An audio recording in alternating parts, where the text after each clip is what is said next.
So I'm going to kick off by asking Chris, what's his first memory of skiing?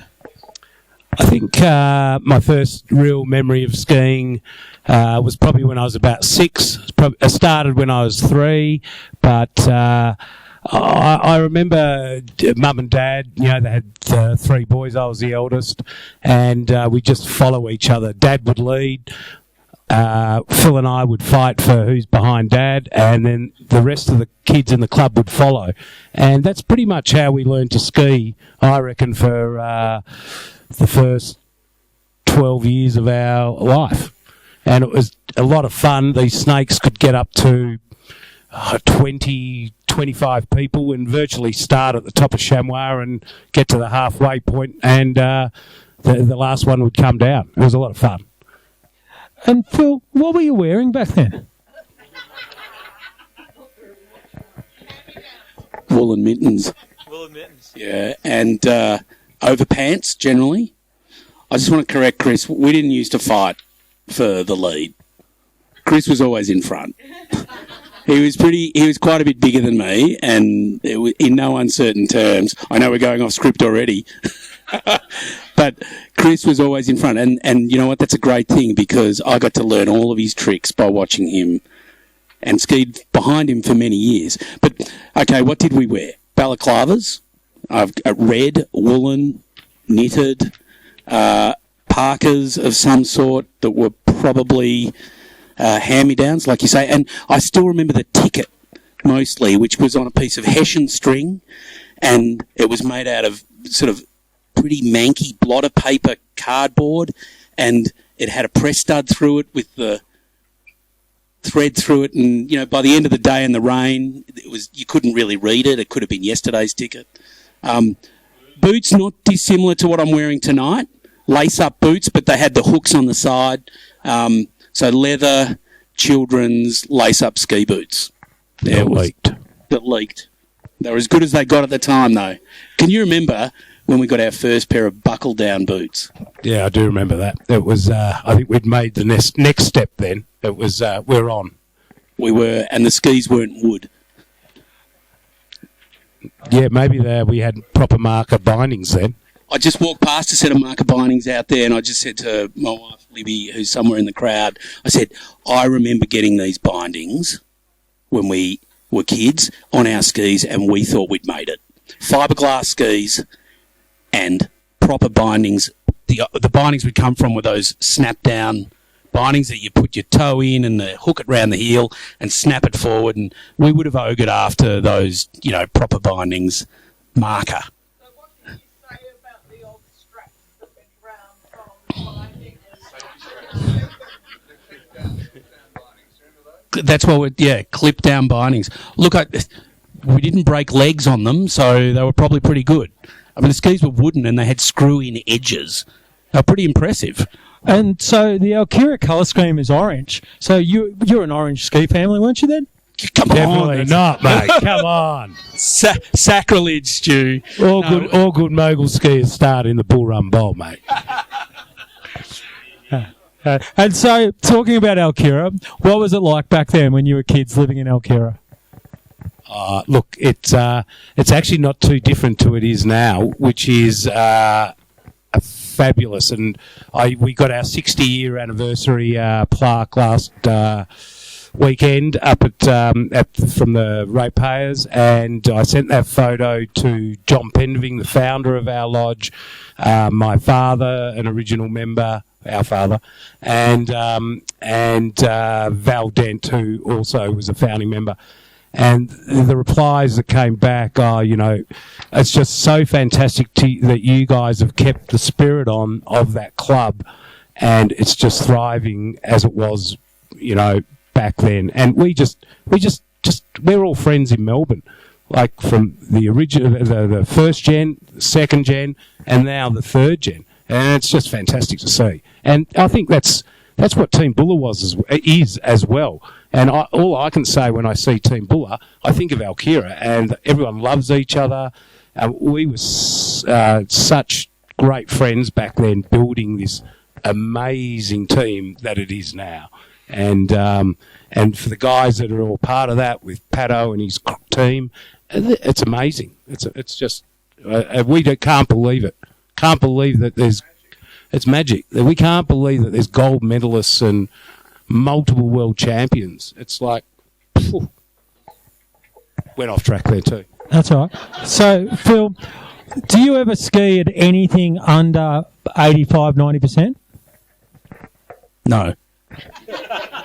Is that a good answer? Phil? Yes. Since when? There was a defining moment.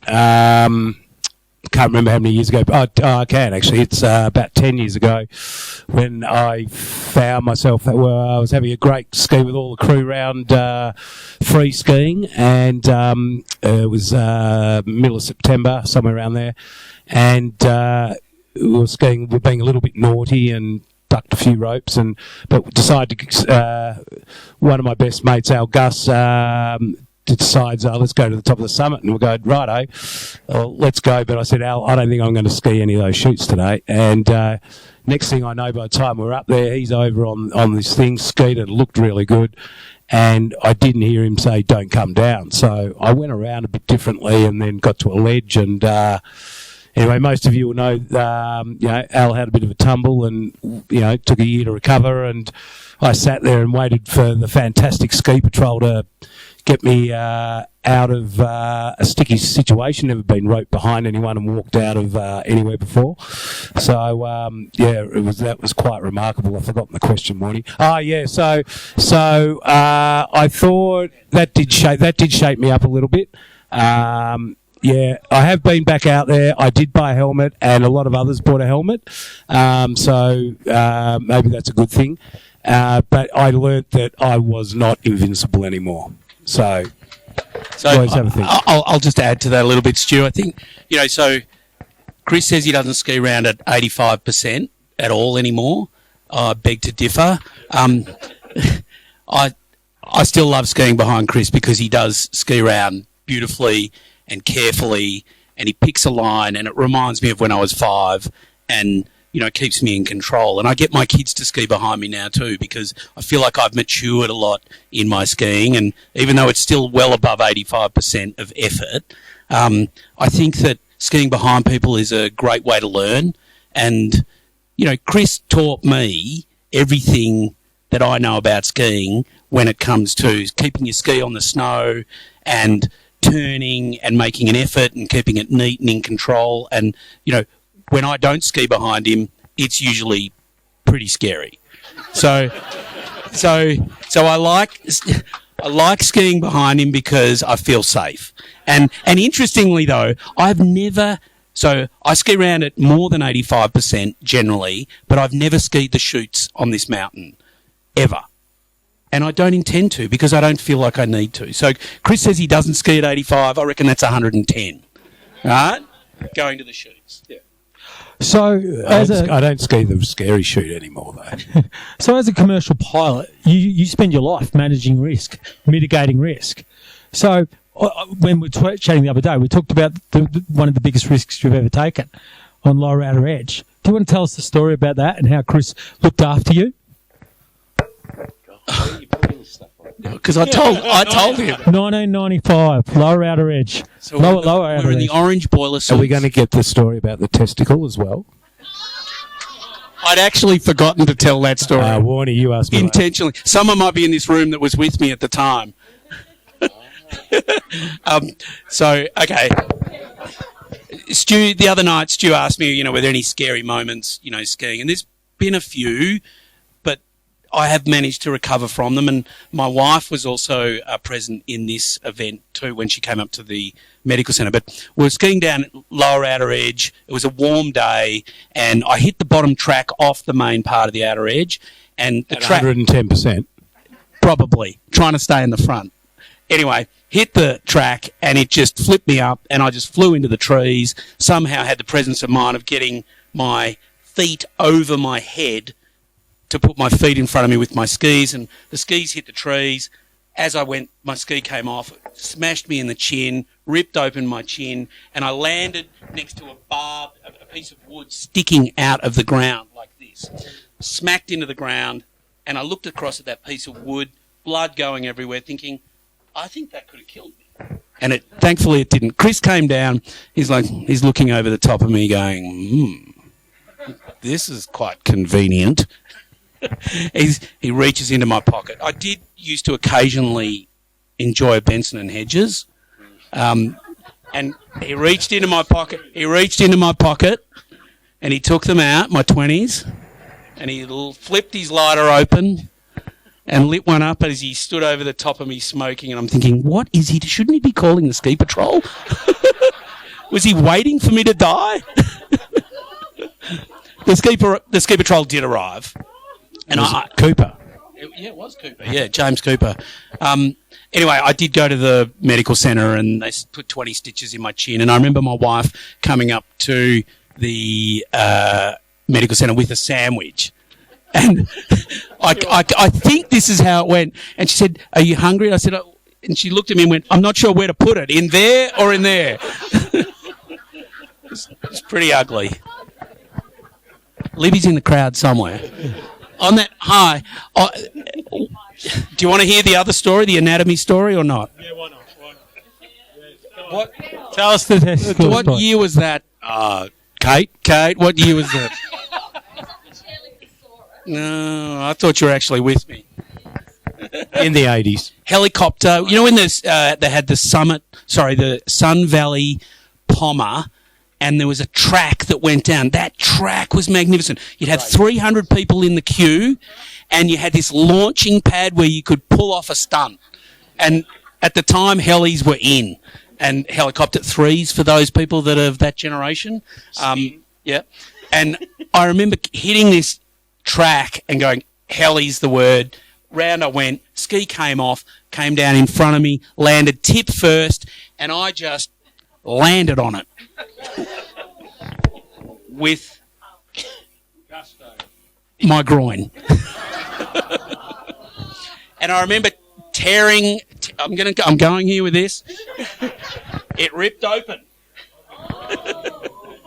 And I remember Dad saying to me, "We're going off to the medical centre." I said, "No, I don't want to go to Dr. Death. He'll stitch it to my leg."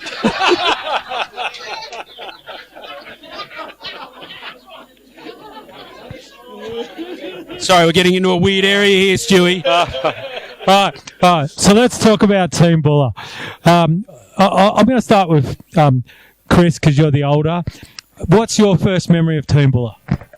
Look, I'll try and keep this down to a couple of minutes. It really, there was obviously Tribe Gonzo going back at the start, 1980, I don't know what year it was, 84, and you know, we've seen these guys jump over these things and aerial sight, and we've gone, oh, that looks pretty cool. And we drank a lot of Bundy in those days, so we all just skied as a pack and ripped up Woody and stuff, and we called ourselves the Bundy Bumpers. And the Rat Pack, we had lots of names. And then Stewie Dent, another original Team Buller member, a member of Alkira, he knew Jeff Lipshut from up here, a similar age, and I think from Hofgarten as well. And he said, "Oh, how's all the freestyle going, Jeff?" Jeff said, "Oh, look, we need some mogul skiers." And Stewie said, "Oh, look, I've got a bunch of guys that rip it up a bit. How about we all catch up?" And Jeff goes, "Oh, that sounds good." So we caught up in Romeo's. That was on closing weekend. We caught up at Romeo's in Toorak and had a bit of a chat. "Oh, guys, we need to do... If you guys are any good at stuff, we've got to put some work in. We need to rebuild the water jump out at Tim Snake's place. This thing was the scariest water jump you've ever seen in your life. Ever, you probably jumped off that. And you walked up vertical with your ski boot, in your ski boots and your skis, not like they've got at the water jump park now. And you went off this thing that was about that wide. And if you came off the edge, you just end up in rocks. And we watched a few trampolinists do that. And so we went out there. Lucky a lot of people in the crew could build, rebuilt that. And obviously Phil was a very good gymnast and was a very good aerialist straight up. The rest of us struggled a bit, but got a little bit better at it. And so then we had the next ski season and we all went skiing together. And Jeff was getting ready to retire and Phil and I were about ready to explode. And we could ski a bit and got some pretty good results in the first year, and the whole thing just exploded after that. You know, Evo and Keno came on as the first TBR kids, and whatever it was called then, Coke kids, Shay as well, and the whole thing just snowballed from there. Phil, what was your first memories of Team Bull? Oh, is this working? Yeah, Chris. I remember Chris saying, I've got these guys that are really interested in, having a ski for them, and it's got free stuff. Free stuff? I'm thinking, free what? Skis? Passes? Glasses? What? Are you kidding? Nobody gives that stuff away. So these free things, who are the sponsors? Bull Ski Lift? Bolle. Bundy. Eon FM. Samboy Chips. Yeah. Kessler Kessler skis. Is that how you say it? Ski, mate, they were perfect mogul ski, just full of metal. Yeah, and 2 metres long. 2 metres long. They did make small skis for jumping, and then I think Dynastar. I mean, that was our era, wasn't it? Dinosaur with a ski at the end, wasn't it? Occasionally Timberland. Jeff knew people everywhere. It was amazing, and he made it all come together. Didn't he? Just the people he knew. Tyrolia Bindings. No, yeah, Jeff made it all. None of us got hurt on those. Great at all. But, yeah. And there were some early successes. Well, Summit Masters. Oh, yeah, we were talking about this the other night. I love it. Let's go to Falls Creek to the Summit Masters. What time are we leaving? 3 o'clock in the morning to get there by 8 o'clock, and then be skiing down the summit at 1,000 miles an hour. Only because we did a show here on Burke Street that we couldn't get out of, otherwise we weren't going to get the seasons passes for the next year. And we thought, right, we'll do this show, and it's going to hurt like hell, but we did. I knew you'd remember that. You'd fill in the gaps. Too many head hits to remember all that stuff. And so, where'd you finish in that? How'd you go? I think you and I were top 8. Yeah. First, probably, but it was our first comp ever. We'd never done freestyle before, so it was, we had a great time. So first memories, free stuff for me. Yeah. And it's like, because nobody gives anything away in skiing. Back then, you couldn't get anything. And so I do remember Chris saying, that they want us to ski moguls, and I'm thinking, moguls? We ski moguls every day. You go down Chamois, you go down Burke Street, you go down Skyline. There's moguls everywhere. They weren't grooming anything really at the time. So everywhere we went, we were mogul skiers, and you'd always turn it up. Every run was like your last run, and you'd be chucking air, helis, all sorts of things, and that's just how you skied around. And it's funny, my youngest daughter, Greta, says, how did you guys get so good at moguls? Well, we skied moguls everywhere we went. You had no choice. You'd ski down the bottom of the funnel, the moguls were taller than you. And you just got good at survival. And anyway, remembering back to what was my first memory. So free stuff, and then all of a sudden, the water jump. And going, this is my jam. Like launching yourself off this butcher's grass into thin air and landing without hurting yourself. Well, wait till you land on your face from 50 feet into water and see how much that doesn't hurt. You very quickly learn that water is like concrete. There were bits and pieces of our face missing, and ripped nostrils, ripped faces. It's pretty tough. Were there leeches in the dam back then? No, I don't remember them. There's leeches in the dam where the water jump is now. They're good. They're good eating. But the following year, Stu, was when it really happened, when they built the jump site on Tyrrell. And our first jump site, we'd been watching this stuff as kids in the Stuyvesant series, where people were throwing themselves off these jumps, doing the most amazing tricks. And I think we used to go and watch that and think, one day we're going to do that. But you had a go at this, didn't you, Phil? You stayed up here for a season and coached, lived in Alkira, tried to make a career out of it? Not a career. No, well, I didn't. I was learning to fly at the same time as I had a bit of a hiatus at the time. I think I was out of cash, and then Jeff said, you can coach and you can earn some money. And I thought, skiing, coaching, competing, money, free stuff, it all added up. So here we were in 87, skiing every day, talking about skiing every day. And this is what I love about my job too. You do it, talk about it, love it, live it. And that's what skiing's like. If you do all of those things, you're going to get better at it. And I remember the first jump site up there on Tyrrell and looking at this thing going, this is just the best thing that could ever happen to anybody. To stand at the top of a jump site and go, you're going to fling yourself off this thing and do whatever you think you're going to do, and there's a safe landing hill at the end. And there is, generally, if you land on your feet. Well, they're designed, if you don't, that you don't hurt yourself too much as well. True. And Chris, you had to go overseas competing. How'd that go for you?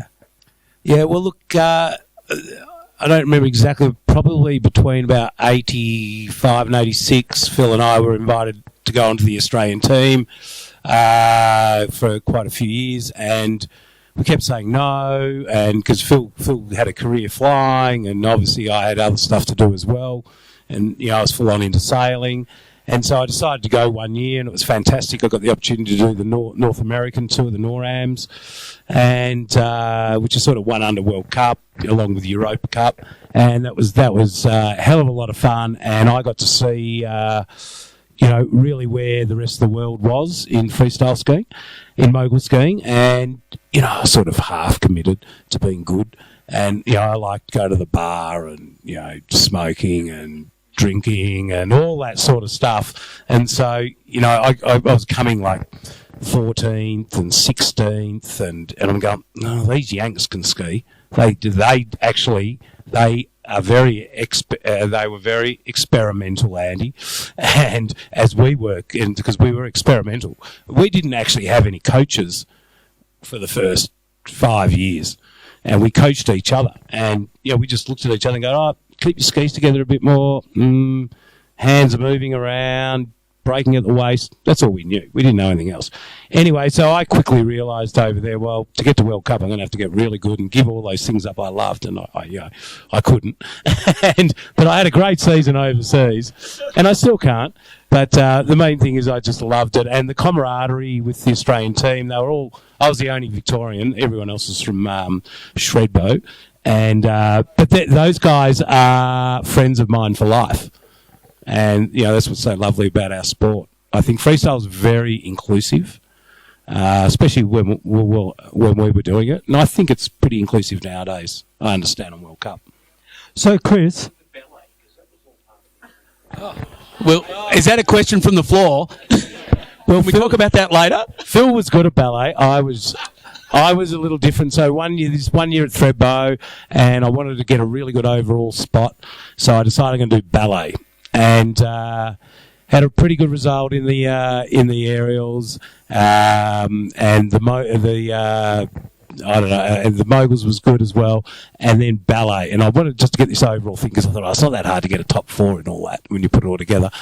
Anyway, we're at Thredbo. I think Carroll's is the T-bar at the top there. It's a pretty good ballet course. My turn comes, and they go, mate, where's your music? I said, oh, mate, just play me anyone's. No, you got to have your own music. I said, mate, just turn the radio on. And so the radio goes on. I start this ballet thing, and of course, I'm just dancing and swiveling around. Chris is a good dancer, as we know. Not really. And Worm, one of the original Tribe Gonzo guys, and Andrew Sheedy, also one of the original Team Buller guys, are going up the T-bar there, and they've watched me go down, and they are laughing so hard. They've both fallen off the T-bar. But Margot Spears, a presentation at the end of the day, who's the head judge, came up to me, and she's a bit of a legend in photography and stuff up at Thredbo, comes up to me and she goes, Chris, pulls me aside, she goes, Chris, if you ever put our sport into disrepute again, I'll never accept an entry in any of the other events. And anyway, so I said, yeah, fair enough, Margot, fair enough. So just getting back to Team Buller, I understand that you had to do some customer service to get your free tickets. You had to put on some shows. You had to go help people out in the car park. What were the other obligations of being part of Team Buller from a customer service perspective? Ski shows. Looking after the customers at Ahlberg. Yeah, exactly. You boys In used what to, way? yeah, you used to carve a bit of a wake through the crowd, didn't you? Yeah, do some Did good we work. wear there, these? Chris. Did we wear these to Alberg? I think we wore. Yes, you did. We got these jackets, and we definitely wore those up there. And we pretty well headed straight for the cellar bar. I love that place. Either of you find a wife there? No. Yeah, I did. First wife. But then I found my second partner, a Grimace. Yes. Yeah, so you did do a lot of customer service, a lot of promotion in Mount Buller. You were the ski shows on the trampolines at the Royal Exhibition Building. That's it. I mean, imagine jumping on a trampoline with skis. I mean, it's hard enough to stay on the trampoline without skis. And there we were with taped up skis, jumping on trampolines, just, doing 15 shows a day, I think. Going out, jumping, doing tricks, that sort of thing, occasionally falling off. It was great fun. I mean, at the time, it all just seemed like a bit of a dream. And there was free stuff. God, I didn't realise you wanted that much free stuff. I tell you, the other customer service thing was really interesting, and there was building culture at the club at Team Buller, and we decided that everybody, including all the team, all the kids training and everything, had to do one good deed a day on the ski slopes. And that was, if you see a rock, you don't see too many rocks on there. Well, sometimes you do. But, in those days, get that rock and throw it to the side. If you see someone fall, pick them up if they're not a snowboarder. There were things that everyone, and the coaches would go, hey, where's your good deed for the day? And so as a coach, I always tried to do it first up. And I just thought, that's something that's you're just entrenching in people. And I love, the kids in the squad at TBR now. I watch them in the ski school line. They're pretty good. The coaches are all over them, like I used to be over mine, doing a lot better than some of the race club and other lessons and stuff out there. No, I'm going to point fingers, but and it's congratulations to what has been built at that club and with the people that run it now. It's just beautiful to see. And the A-Bomb Moguls is the blue ribbon event of the moguling world. And mate, how many times have you guys collectively done it? Or are you still doing it? Who's enrolled for next weekend? Not me. No, definitely not. So you got to, Stu, you got to draw the line. Okay, there's only a matter of time before something just breaks or breaks off. And I found 33 years ago that was it. So 92, I think. I was dryland training in Perth where I was working, and I came back here to ski in the A-Bomb thinking, I can do this. I got this. First jump, bang, landed, ACL. I haven't got this anymore. And that was it. And I've never competed since. So I think you've got to know when your body talks back to you. It's a pretty physical sport, skiing moguls. I mean, you've seen all this going on now, and now the moguls are bigger, they're harder, the jumps are more demanding, and I think knowing when to call it is an important thing. And I was only talking to one of our very good Coke kids over here, Andy Evans, original, and he knew when to call it as well. And I actually never skied in any of the Masters events or anything like that. I think you got to know when to say enough's enough. Chris, when did you last ski in the Masters? Probably 3 or 4 years ago. Look, you know what? And Phil has this killer instinct when it comes to competing. Like absolute, it's like amazing to be able to watch him do these incredible feats in a lot of things, and obviously his job as well. And I used to think I had it, and I was probably had a fair bit, but I never had as much as Phil. So I know when to pull back from that 110 to probably 80 or 85. So probably, that 3 or 4 years ago, I probably went at 80, 85, which was pretty slow when I look at the footage compared to the guys that go down now, and a little embarrassing. But I actually like it, and I don't think I'll compete next week, but you never know. But it's you get to the bottom of a mogul run, and your adrenaline is just, your heart's going a million miles an hour, your adrenaline is pumping, and you've just got, wow, I got down there, pretty clean run. That is awesome. And that's why it's called free. It's freestyle, right? And the guys, when we skied, talking to Andy before, we were experimenting, weren't we? We were trying new stuff because we didn't know any better back then. And it's so, where it all is now is just incredible. I'm coming out of retirement. No, you're not. But you got to go, it's 80% only. What's that? Yeah, exactly. So, Phil, when was the last time Chris beat you? When he was 12. No, I've beaten him in some downhills since then. The Blue Ribbon event downhill. But I can't get him anymore because he's explosive and he's so determined to friggin' win. Just so determined. I've lost that. And I guess looking just at Team Buller today, you've got to have some pride in the legacy that you've created. We've got the Groms over there, loving it, lapping it up. And it's a real testament to what you guys were part of the beginnings of, 40 years ago. It's secret pride.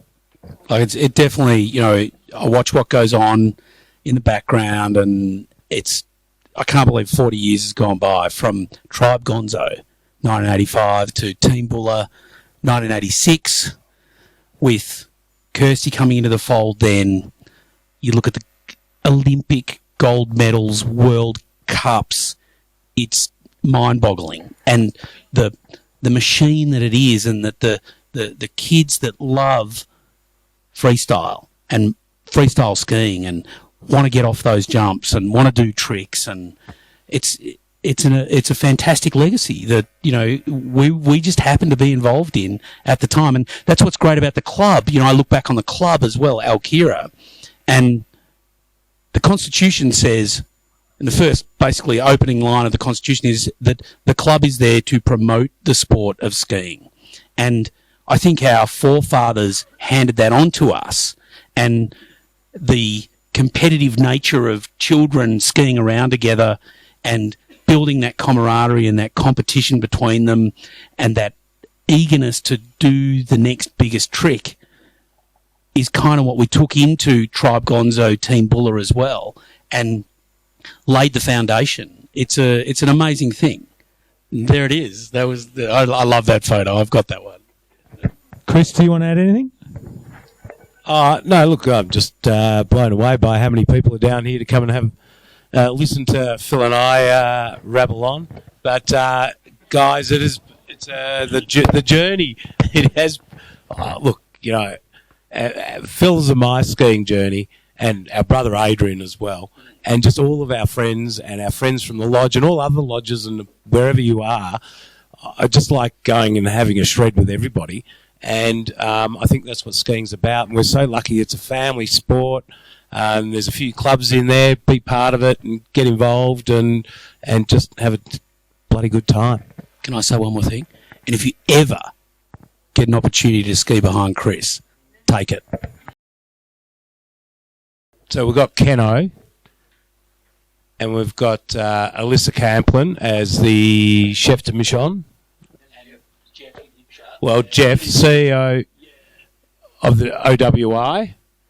He's the backbone of it all right at the start, and still is the backbone of the Olympic Winter Institute, which runs all facets of the Winter Olympics. Amazing.